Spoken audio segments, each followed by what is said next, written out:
नमस्कार, मी Yogesh Sangle DCN bulletin मध्ये तुमचं स्वागत करतो. पुण्यातील गंगाधाम चौक ते बिबवेवाडी रस्त्यावरील आईमाता मंदिरासमोर प्रकाश मुथा नावाच्या व्यक्तीच्या गोडाऊनमध्ये बुधवारी मध्यरात्री 1:30च्या दरम्यान गॅस गळती झाली. या घटनेनंतर परिसरात एकच खळबळ उडाली. या घटनेत 4 लहान मुलांसह 24 नागरिकांना श्वसनाचा त्रास झाला. त्यासोबतच बचाव कार्यासाठी गेलेले अग्निशामक दलाचे एक अधिकारी आणि एक जवान यांनाही बाधा झाली.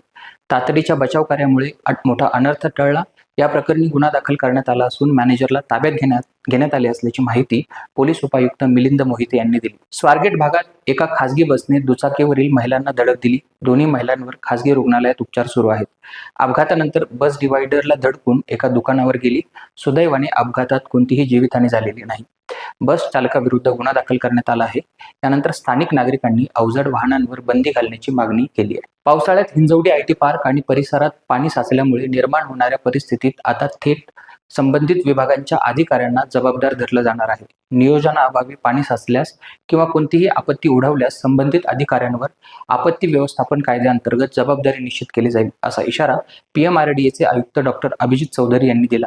साताऱ्याचे खासदार आणि छत्रपती घराण्याचे वंशज छत्रपती उदयनराजे भोसले यांना प्रकृती अस्वस्थतेमुळे पुण्यातील रुबी हॉल क्लिनिक येथे दाखल करण्यात आलं.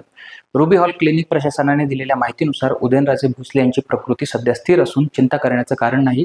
तज्ज्ञ डॉक्टरांच्या देखरेखीखाली त्यांच्यावर उपचार सुरू आहेत. शिवसेना उद्धव बाळासाहेब ठाकरे पक्षाच्या पुणे शहराध्यक्षपदी वसंत मोरे यांची नियुक्ती करण्यात आली आहे. गुरुवारी सकाळीच ठाकरे यांच्या शिवसेनेकडून ही घोषणा करण्यात आली. उद्धव ठाकरे यांनी विश्वास ठेवून संधी दिल्याबद्दल त्यांचे आभार मानतो, अशी प्रतिक्रिया मोरे यांनी दिली.